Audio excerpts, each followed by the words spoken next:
Okay, Dr. Emery, I was not going to do a video production, but trying to make a podcast on voice memo and transfer it to YouTube or Canvas is difficult. So you have to look at this, but it is a podcast. So this is my friend Hattie. She has never taken a political science course or an international relations course, has never studied any international relations theory or anything of the sort. So what I wanted to do is I kind of wanted to talk about some issues we've talked about in class, mostly revolving around nuclear war and nuclear weapons, primarily the bombing of Hiroshima and Nagasaki, with someone from the perspective of someone who has studied international relations theory and someone who hasn't. I just thought that would be interesting. So the first thing that I wanted to ask Hattie about is, how do you believe that the dropping of the atomic bomb on Japan, dropping the atomic bomb on Japan, Hiroshima and Nagasaki was just or unjust? And if you have any reasoning why for either of those. To be honest, I'm not really sure. I remember kind of all I learned in school was that, essentially we were forced to do it. Our hand was forced, and that was the next step. So they did it. So from that perspective, I think it was always described to me as being just.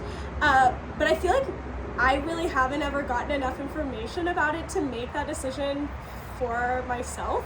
But obviously I haven't ever learned about that in a college course. This is like coming from high school. So I think it was always taught to me that it was just, but I don't know that I could argue that for myself.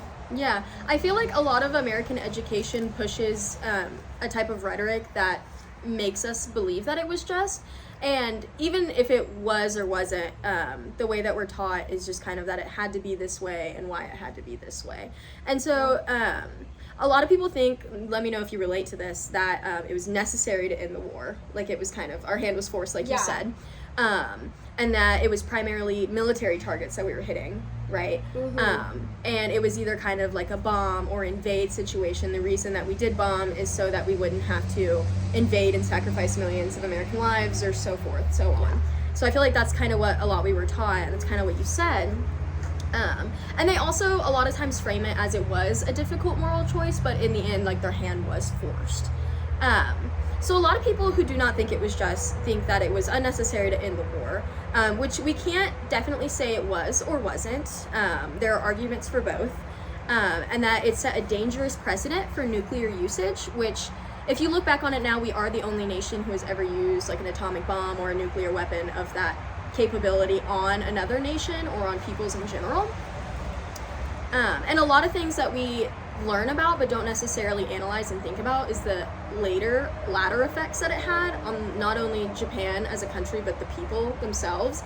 I know we learn a lot about how the atomic bombs like obviously caused a lot of radiation and issues like that, but how much have we actually been taught and physically shown or learned about the negative effects? Like, I know before I took this course or took any international courses in college that I had only seen what was provided to me, and it was like photos of sad, civilians, obviously, but nothing to the extent to where it caused a kind of pathological response in me, where I was like emotional towards it. And I think a lot of the reason that we're taught a lot of these things is because they want us to criminalize nations who threaten things like freedom and stability and democracy. So do you agree with that? You feel like that's kind of why the American education system teaches? Yeah. I think it's tough too because I don't really have a great frame of reference of the way that technology and politics and everything like that was during World War II. Obviously, I wasn't alive then, nor were my parents or grandparents. So being so far removed at this point, I think it's difficult for me to decide if it was just or not, because I'm living in a world with technology and with a social and political climate totally different from how it was at that point. So I think I definitely do agree with what you're saying. Yeah. So some of the things that a lot of people now don't know about when the event actually took place is like the bombings were controversial at the time, The president didn't even know about them until FDR died. When he assumed presidency, he didn't even know we had the capacity or the ability, even though he was the vice president. So he was told about that, not necessarily on his first day of office, but he was introduced pretty quickly to our capabilities. And it's also not clear that it did in the war. No one can definitely say that if we had not bombed Japan, that the world it would have ended or it wouldn't have. There's, I don't remember exactly, but I do remember from lectures in class that the timeline, he gave us a timeline, and between the bombings, communication during the time was obviously an issue, but the terms of the surrender that we issued to Japan were not met, and so we bombed again, and then a few days later, our terms were met, except I forget what his name is, but the imperial leader of Japan did not step down, and that was one of our requests. So we still did not exactly get what we wanted, but we still bombed Japan and then still made an agreement, if that makes sense. I don't know. That part, not exactly sure on, but I did find it intriguing. And a lot of what American education doesn't teach us is that the plan was originally to invade and drop the bombs. A lot of people say that it was, either one, protect American lives or whatever. But the original plan was to invade. So it was never necessarily on saving either side's lives. And since we couldn't estimate how many lives would have been saved on the American side or on the Japanese side, it's kind of tricky to think about. With hindsight bias, we can see what could have happened, but it's difficult back then. And so the casualty estimates also from the bombing are still nearly impossible to estimate because you have to factor in civilian deaths and all that kind of stuff, because not everyone died immediately. A lot of people did kind of evaporate on scene depending on how close they were to the blast. We actually did like a little simulation of atomic bombings. I really liked that, and so it was really interesting to see how we did some on if it hit in Norman, Oklahoma, how far it would expand. And if you think about the United States in relativity to the size of Japan, it's really weird to put into perspective. See, I don't understand why we didn't do stuff like that in high school or in other classes, or even just in general history courses, because having that sort of real world understanding of the impact, I feel like that really can change your perspective. You could maybe feel like it's just, and then understand what it would be like if you were really there, and then all of a sudden it feels a lot less justified. Exactly. There's a lot of things that make it seem just and a lot of things that make it seem very unjust, and it's really difficult to decide which, even with all the information you have, which side you would be on. I personally, my primary thought was that it was unjust, mainly thinking about civilian lives, you know, and the horrors that it caused for just everyday people. If that had happened to the American public, we would have never ever let that slide. You think of something like 9/11 and we still look at it as some atrocity. Imagine how people of Japan feel when they see their grandparents and stuff dying of these cancers and I don't know, all that kind of stuff. Environmental impacts too. Yeah. Fascinating. It is fascinating. So how do you think all of this impacts how we feel about nuclear weapons and the possibility of nuclear war, or all-out nuclear war today? Is it something that you're afraid of particularly? Yeah, I would say I'm afraid of nuclear war. I think also it's intimidating, coming from the perspective of a white American. I've only ever lived here in the U.S., and I think that there is a really strange connotation around nuclear war here for us versus other countries, because like you said, we are the only country to have ever utilized it.